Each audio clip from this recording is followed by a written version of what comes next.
안녕하세요.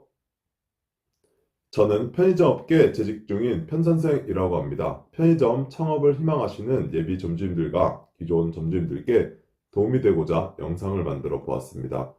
저번 주에는 GS15의 오픈 전략에 대해 알아보았는데 이번엔 24년도 CU의 오픈 전략에 대해 알아보는 시간을 가져보도록 하겠습니다. 23년도까지 CU 세상이었습니다. GS15가 마지막 분기에 살짝 반등을 하긴 했지만 각종 지표들은 CU가 압승을 거두며 환하게 웃었습니다.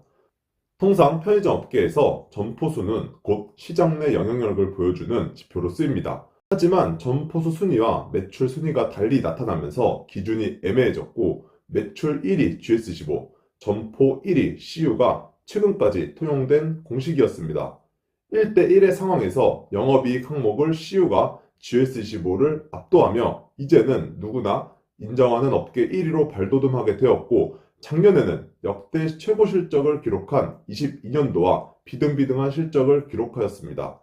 지금 점포수 영업이익에서 1위를 달리고 있어 매출만 역전을 하면 트리플 크라운으로 편의점 업계의 완벽한 1위를 차지할 수 있는데 GS15가 작년에는 위기의식을 느꼈는지 분발을 하여 매출 부분에서 살짝 반등을 하였고 매출만큼은 선두 자리를 쉽게 내줄 생각이 없나 봅니다.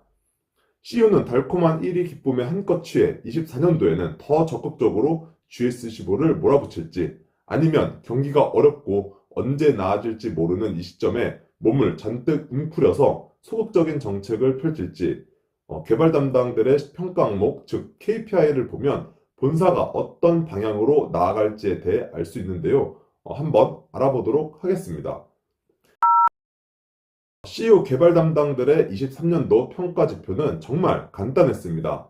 오픈 실적 50%, 예상 매출 달성 40%, 중대형 점포 구성비 10%였고 예상 매출보다 실제 매출이 많이 달성되지 않더라도 최하점이라도 주었고 오픈 실적과 예상 매출 달성 두 가지 항목을 각각 두어 평가를 하였습니다.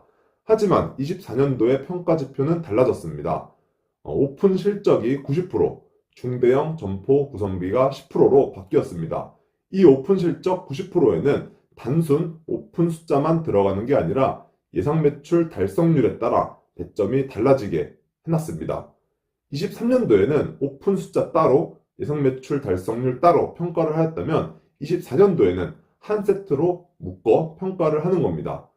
예상 매출 달성률 60% 미만이면 빵점부터 100% 초과면 1.25점으로 배점을 달리 주고 여기에 24시간 본부임자 타입은 1.25점부터 점주임자 타입 19시간이면 0.75점으로 기준이 세분화되어 엄청 어렵게 만들어 놓았습니다.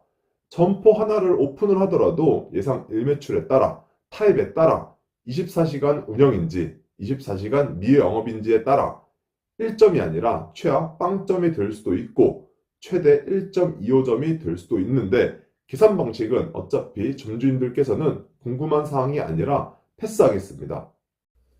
여기서 중요한 내용은 예상 일매출 달성률에 따라 배점이 달라진다는 겁니다.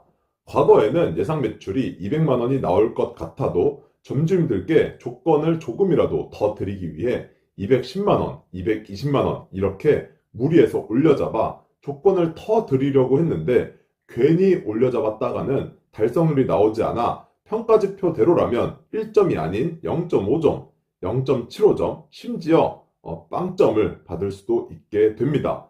제가 경험을 해보니 KPI가 이렇게 짜여져 있다 해도 담당들은 일단 한 점을 오픈을 해야 점수를 받을 수 있기 때문에 오픈이 우선이고 달성률은 나중 문제가 됩니다. 그래서 개발 담당들은 어떻게든 오픈을 하려고 발버둥을 칠 텐데 문제는 윗분들입니다.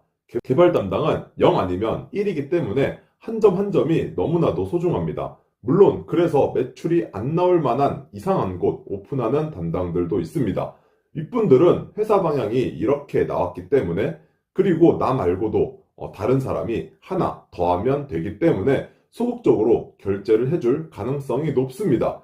결론은 이제 더 이상 예상 매출을 올려잡고 조건을 더 주는 방식은 이전만큼 하지 못할 것으로 생각이 들며 이는 곧 결국 조건이 줄어들 수밖에 없다는 이야기와 같다고 생각하시면 됩니다. 더군다나 회사 영업이익 기준도 높아졌습니다. 자세한 숫자는 이야기할 수는 없겠지만 예를 들어서 예전에는 회사가 이것저것 다 투자해서 회사 이익이 월 70만 원이어도 결제가 났다면 현재는 회사 이익이 월 100만 원 이상은 되어야 결제가 납니다. 이 차이 금액인 월 30만 원만큼 원래는 점주님께 조건을 더 줄 수 있었는데 이제는 조건을 안 주고 회사가 이익을 챙기겠다는 이야기입니다. 이런 조건들뿐만 아니라 직원들한테도 마찬가지입니다. 월급 인상 폭과 각종 비용들이 계속해서 줄어들고 있습니다. CEO는 맨 윗분이 바뀌고 회사가 앞으로 어려워질 것 같으니 계속 무언가를 줄여서 회사 이익 부분을 메꾸려고 하고 있는 좋지만은 않은 상황입니다. 그리고 CEO는 작년에 이어 올해에도 KPI 항목에 중대형 점포 구성비를 10%를 둔 만큼 중대형 평수에 계속 집중을 하고 있습니다. 12평 미만의 점포는 경쟁력이 없다고 생각을 하여 오픈을 지향하고 있으며 입지가 조금 떨어지더라도 평수 큰 점포를 가져가는 게 회사의 전략이라고 볼 수 있습니다. 지금 모든 편의점 회사에서는 모두가 오픈하기 힘든 거 안다. 점주님들 눈높이가 높아진 것도 안다. 그래서 정말 좋은 물건을 먼저 찾으면 조건을 조금 낮게 주더라도 편의점을 하고 싶어 하는 점주님들의 수요는 분명 여전하다. 라며 수년 전부터 누구나 말할 수 있는 아는 이야기들만 반복하고 있습니다. 하지만 개발 담당이 하루 종일 놀고 있는 것도 아니고 S급 입지는 편의점이 아니라 슈퍼나 마트, 휴대폰 가게 등 다른 업종들도 잘 되기 때문에 나오기 힘들고 설령 나오더라도 권리금이 수억, 월세가 수백만 원이나 됩니다. 만약 개발 담당이 어찌어찌 해서 S급 입지의 물건을 권리금 3억에 빼왔다고 해도 분명 위에서는 또 너무 비싸니 깎아오라고 합니다. 그러다가 다른 업종에 빼앗겨 또 수년간 못하기도 합니다. 조금 비싸더라도 기회가 왔을 때 확실한 자리면 잡아야 되는데 말입니다. 그만큼 이제는 힘든 상황이 되어버렸습니다. 바꾸어 말하면 점주님들도 창업을 하실 때 신중하셔야 합니다. 요즘 좋은 곳들은 찾기가 정말 힘들거나 매우 비싼 값을 부르고 있고 오픈을 해도 경기가 좋지 않기 때문에 생각만큼 매출이 나오지도 않습니다. 긴축 경영은 세븐일레븐이 먼저 했지만 업계 1위 CU도 긴축 경영을 하려고 하고 있고 나머지 회사들도 따라가려고 하는 추세입니다.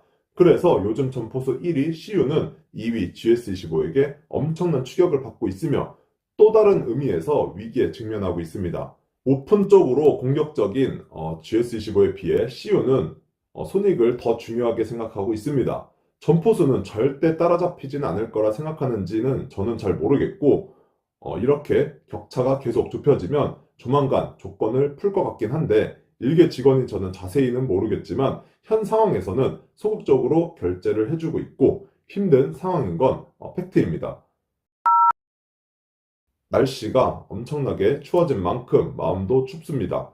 회사는 경기가 안 좋아지기 때문에 영업이익 하락을 예상하여 각종 비용들을 줄이고 있습니다. 회사가 안 좋아지면 점주님께 드리는 조건은 물론 점주님들께 지원되는 각종 비용과 직원들의 각종 복지, 인센티브, 월급 등 여러 가지 비용을 줄이는 데서부터 시작합니다. 장사가 잘 안 되면 점주님들도 마찬가지입니다. 히터 조금만 틀고 불도 끄고 알바 한두 시간 줄여 내가 일 더 하고 팩이 덜 내고 차이라면 대기업과 개인 사업장의 차이인데 개인 사업장이야 내가 당장 먹고 살 길이 급급해 어쩔 수 없는 선택을 할 수밖에 없지만 영업이익이 1,000억 이상이나 나는 대기업들은 이럴 때일수록 진짜 상생을 해야 지지를 받을 수 있을 텐데 그게 정말 어렵고 힘든가 봅니다. 100m 단거리 달리기라고 보지 말고 마라톤이라고 생각하고 더 지원을 해줄 필요도 없고 최소한 비용들은 줄이지 말아야 하는데 저는 정말 이해가 가지 않습니다. 우리가 개발 담당의 KPI 평가지표를 자세히 알 필요까지는 없습니다. 하지만 이를 통해 회사가 어떤 방향으로 나아가게 될지를 알 수 있고 이를 알고 있는 상태에서 그러면 나는 어떤 브랜드를 선택하는 게 조금이라도 유리한지를 판단을 해야 합니다. 내가 운영을 하고 있는 혹은 운영하려는 편의점 브랜드 회사와 재계약을 해도 괜찮은지 아니면 회사가 어떤 방향으로 나아갈 건지를 잘 보시고 신중하게 선택을 하셔야 합니다. 다음 주에는 세븐과 이마트24의 오픈 전략에 대해 이야기를 해보려 합니다. 구독 눌러주시고 기다려주시면 감사하겠습니다. 지금까지 편선생이었습니다. 시청해주셔서 감사드립니다. 좋은 주말 보내세요.